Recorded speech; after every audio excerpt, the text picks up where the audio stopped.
Olá, pessoal do Dominantes Online, eu sou a Luciana Nahar, professora de Biologia. Estamos no módulo Citologia. Nessa videoaula a gente vai falar sobre a membrana plasmática, mais propriamente sobre a estrutura da membrana plasmática. Vamos lá?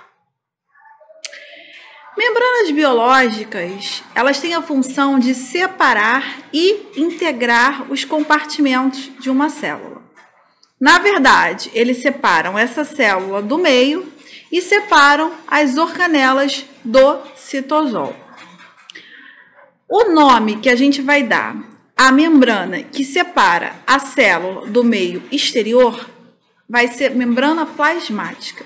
E a todas as outras membranas que separam as organelas do citosol, a gente vai falar de endomembranas. Retículo endoplasmático, complexo de Golgi, lisossomos, peroxossomos, mitocôndrias, cloroplastos, o envoltório nuclear, vacúolos, vesículas. Todas essas estruturas são estruturas membranosas. Elas até têm uma constituição muito parecida com a membrana plasmática, mas a gente vai chamar de endomembranas por serem membranas que revestem compartimentos internos dentro da nossa célula, ok? Qual é a função de uma membrana? Manutenção da integridade da estrutura da célula. Em outras palavras, ela vai fazer a proteção celular.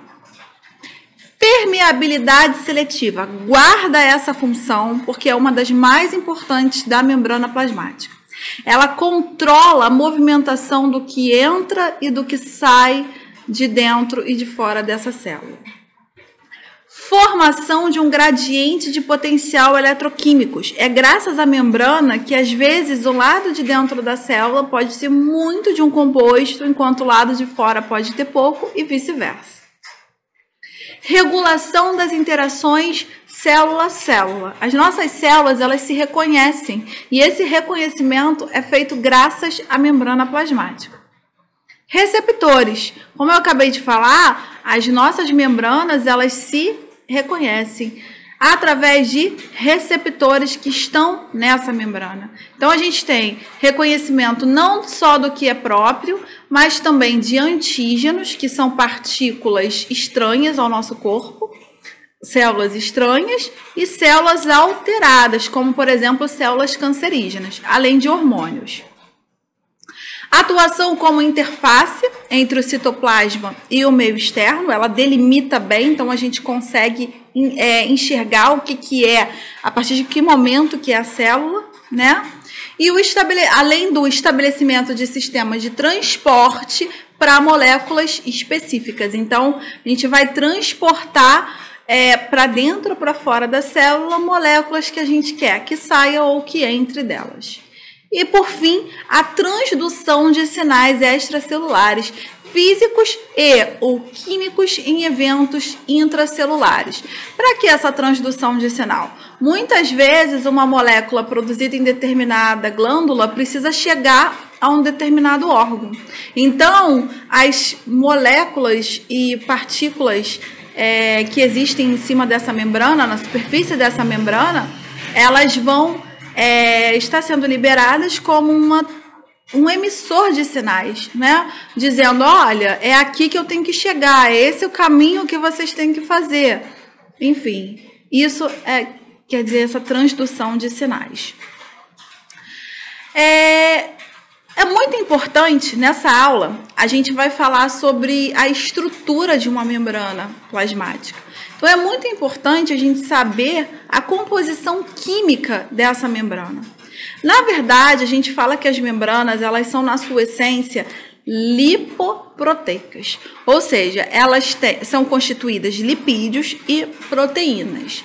Mas existem receptores de superfícies chamados glicocálix, não fazem parte da estrutura em si da membrana, mas eles são receptores anexos, envoltos por toda a nossa membrana plasmática. Por isso que a gente fala que existem também carboidratos na superfície externa dessa membrana. O modelo da membrana plasmática, ele foi desenhado por Singer e Nicholson em 1972, e eles descreveram esse modelo como o modelo do mosaico fluido. E o que seria esse modelo do mosaico fluido? Né? A gente tem a estrutura da membrana plasmática, composta por uma bicamada de fosfolipídios, onde estariam imersas proteínas que atravessam a membrana totalmente, ou proteínas que ficam apenas na sua superfície, e esse seria, então, o modelo mosaico, né? A constituição dos fosfolipídios junto com as proteínas. E o fluido seria por quê? Porque esses fosfolipídios, eles não são estáticos nessa membrana. Eles têm uma certa movimentação. Na verdade, o movimento que eles formam na membrana é um movimento de flip-flop. Foi esse o nome que eles deram. Porque esses fosfolipídios, eles ficam subindo e descendo, conforme a necessidade e as moléculas que estariam atravessando essa membrana. Então, como componentes importantes para a gente lembrar, eu trouxe aqui para vocês os fosfolipídios formando essa bicamada. Então, aqui a gente vê a parte polar do fosfolipídio e aqui a parte apolar. Daqui a pouquinho eu vou falar melhor isso para vocês. A gente tem colesterol. Lembram que na aula de lipídios, lá do módulo de bioquímica, quando eu falo de fosfolipídios para vocês, eu comento que a membrana não é feita somente de fosfolipídios, né? A gente costuma associar a membrana a fosfolipídio, mas tanto na aula de fosfolipídio quanto na aula de colesterol, eu chamo a atenção para vocês que também existe colesterol na membrana plasmática, tá? Então, o colesterol, ele fica aqui, né, submerso nessa membrana, várias moléculas de colesterol aqui bem colocadas entre os fosfolipídios. Proteínas periféricas, o que seriam proteínas periféricas? Proteínas que ficam aqui, ó, na superfície da membrana plasmática, né? Proteínas integrais, que são essas que atravessam, então a gente chama essas proteínas de proteínas integrais. E as glicoproteínas ou os glicolipídios na superfície, como eu disse para vocês, a parte de açúcar aqui, ó, formando o chamado glicocálix. Quais são as propriedades da membrana plasmática? Primeiro, lembra que eu falei para vocês dentro de funções? A permeabilidade seletiva é algo muito importante para a gente lembrar dentro de membrana plasmática. Capacidade que a membrana possui de selecionar as substâncias que entram e saem da célula. Como a estrutura da membrana plasmática forma aquela bicamada lipídica, a cabeça polar, ela fica afastada, né? E a parte apolar, ela forma uma bicamada realmente. Então, essa membrana, ela tem um caráter muito mais apolar do que polar, embora ela tenha a parte polar ligada ao grupamento fosfato. E essa parte apolar, ela é muito propícia a selecionar somente moléculas de caráter apolar. Então, por exemplo, lipídios passam muito fácil pela membrana. Os gases, oxigênio, CO2, são moléculas apolares. Então, eles passam com uma facilidade por essa membrana. Agora, o açúcar, a água, são moléculas com característica polar. Então, eles não conseguem atravessar a membrana livremente. É justamente escolher o que entra e o que sai da célula que dá a propriedade da permeabilidade seletiva na membrana. Baixa tensão superficial é outra propriedade. Devido à grande maleabilidade da membrana, a sua tensão superficial ela é bem baixa. Alta resistência elétrica.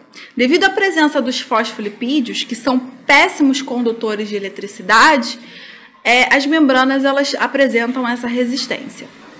Alta resistência mecânica, devido à sua grande plasticidade. Então, elas conseguem aguentar impactos, choques mecânicos com uma certa facilidade, graças a essa plasticidade dos fosfolipídios de se deslocarem e tal. Essa maleabilidade, vamos dizer assim, né?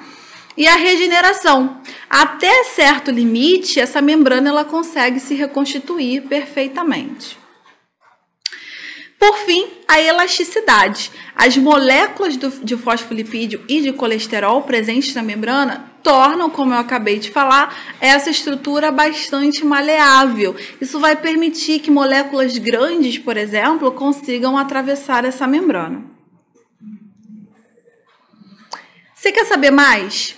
Quer saber como, a partir dessas propriedades, a membrana exerce a sua função? Então, bora comigo assistir a próxima videoaula do curso sobre membrana plasmática, tipos de transporte? Obrigada pela atenção de vocês, galera!